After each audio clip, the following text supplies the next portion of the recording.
नमस्कार, स्वागत आहे आपल्या सर्वांचं माझ्या किचनमध्ये। उन्हाळ्यामध्ये तुम्हाला रिफ्रेशिंग थंडगार असं काही जर बनवायचं असेल, ट्राय करायचं असेल तर बनवा ही रेसिपी, साबुदाण्याचं थंडगार आणि टेस्टी सरबत।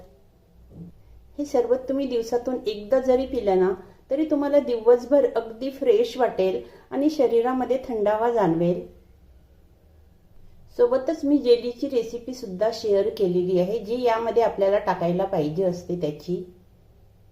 आपण सुद्धा हे सरबत नक्की ट्राय करा आणि रेसिपी आवडल्यास व्हिडिओला लाईक आणि चॅनलला जर सबस्क्राइब केलं नसेल तर सबस्क्राइब करा। चला बघू कसं बनवायचं हे थंडगार आणि टेस्टी सरबत।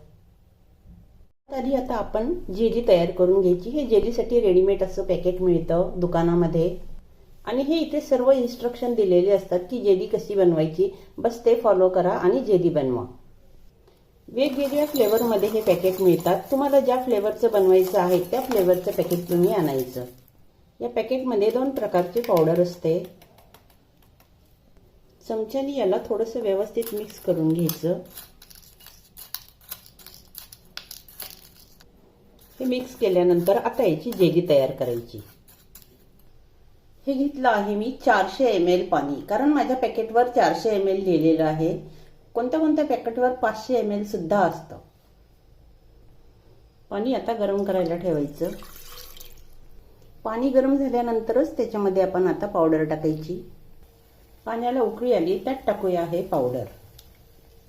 आणि पावडर टाकल्यानंतर पण आपल्याला फक्त 1 मिनिट याला उकळवून घ्यायचं आहे। एक उकळी आणायची, जास्त याला शिजवायची गरज नाही। उकळी आली पाण्याला, गॅस बंद। जेली मी आता ताटामध्ये सेट करणार आहे। तुम्ही कशातही करू शकता, काचेच्या भांड्यात सुद्धा चालेल। थोडंसं पसरट भांडं घ्या। आता याला थोडंसं असंच रूम टेम्परेचरवर थंड होऊ द्यायचं। फॅन खाली ठेवायचं, पटकन सेट होते ही अर्ध्या तासामध्ये। मी पाऊण लिटर दूध तापायला ठेवलं। तुम्हाला जेवढं दूध घ्यायचं, जेवढं बनवायचं आहे सरबत तेवढं तुम्ही दूध घ्या। दूध आता थोडं कोमट होऊ द्यायचं। आणि हा आहे बारीक साबुदाणा जो शॉपमध्ये मिळतो। याला मी 1 तास आधी भिजत ठेवलं होतं। हा घेतला होता मी 1/4 कप, पण तो फुलल्यानंतर थोडा जास्त झाला। मी ज्या पद्धतीने बनवत आहे तिथे आपल्याला साबुदाणा वेगळं शिजवून घ्यायची गरज नाही। दूध आता गरम झालं त्यात टाकायचा हा साबुदाणा। आपण गरम दुधामध्ये साबुदाणा शिजत असल्यामुळे आपल्याला इथे कॉर्नफ्लॉवर वगैरे टाकायची काहीही आवश्यकता नाहीये। कारण काय होतं, साबुदाण्यामध्ये जे स्टार्च असतो ना त्याच्यामुळे हे दूध आपोआप घट्ट होईल।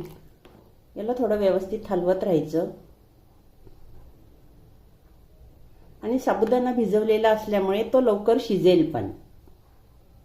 यात टाकते मी आता 1/4 कप साखर। साखर तुम्ही तुमच्या आवडीनुसार कमी जास्त करा। जास्त गोड आवडत असेल तर थोडी जास्त टाका, कमी गोड खात असाल तर कमी टाका। साबुदाणा बघा आता शिजत आला, किती छान दिसत आहे दुधामध्ये टाकल्यानंतर तो। या पद्धतीने जर तुम्ही साबुदाण्याचं हे सरबत किंवा ड्रिंक बनवलं तर ते खूप पटकन पण बनतं आणि बिघडत पण नाही। दूध आता चांगलं उकळलं आणि साबुदाणा सुद्धा शिजला। गॅस बंद करायचं आणि याला आता थंड करून घ्यायचं। पुढची पूर्ण प्रोसेस आपल्याला हा साबुदाणा पूर्ण थंड झाल्यावरच करायचा आहे। मी थोडंसं याला आता पंख्याखाली ठेवते आणि नंतर थोडं 10 मिनिट मी याला फ्रीजमध्ये ठेवते। हे दूध छान आता मस्त थंड झालं। मी याला थोड्या वेळ फ्रीजमध्ये सुद्धा ठेवलं होतं। हे टाकते मी अर्धा कप रूह अफजा। यानी कलर पण खूप छान येतो। गरमीच्या दिवसामध्ये जवळपास सर्वांकडे हे सरबत असतंच। आता जेली पण छान सेट होत आली असेल। कलर बघा आपण किती मस्त आला याला। हे थोडे सब्जा मी पाण्यामध्ये भिजायला ठेवले होते 5 मिनिटापूर्वी। सब्जा भिजायला बिलकुल वेळ लागत नाही, अगदी 5 मिनिटामध्ये ते फुलतात। आपल्याला पाहिजे तसा अगदी प्रॉपर कलर आला सरबतचा। आता जेली बघायची सेट झाली का। जेली आता छान सेट झाली। जेलीचा कलर पण आपण बघाल किती मस्त आला आणि आता ही छान सेट झाली। बघा मी हात लावला तरीही आता माझा हात खाली जात नाही, अगदी व्यवस्थित झाली। आता आपण याला कट करून घ्यायचं। याचे छोटे छोटेच पीस करायचे।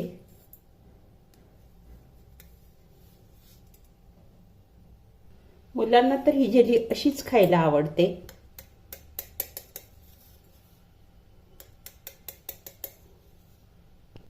याला पेस्ट्युलाच्या साह्याने काढून घ्यायचं. अगदी मस्त निघते बघा शकाल आपण.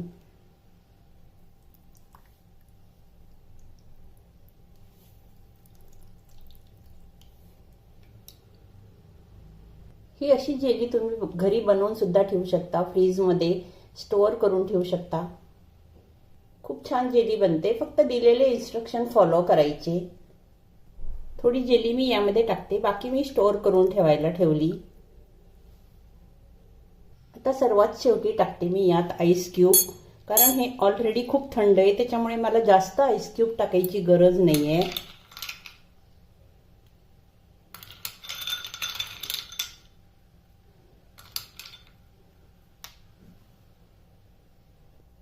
तर तयार झालं आपलं थंडगार असं साबुदाणा शरबत.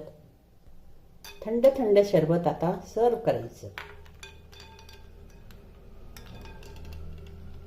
बघू शकाल आपण कलर किती मस्त आला आणि साबुदाणा सुद्धा किती छान फुलला. हे शरबत तुम्ही सुद्धा नक्की ट्राय करून बघा, कारण आता उन्हाळा चालूच आहे. यामध्ये टाकते मी थोड्या गुलाबाच्या पाकळ्या. अगदी ऑप्शनल आहे, घरी गुलाब असेल तर टाका. बघू शकाल आपण हे शरबत किती छान झालं. बघूनच अगदी मन प्रसन्न होतं. थंड थंड सरबत मी आता सर्व करते.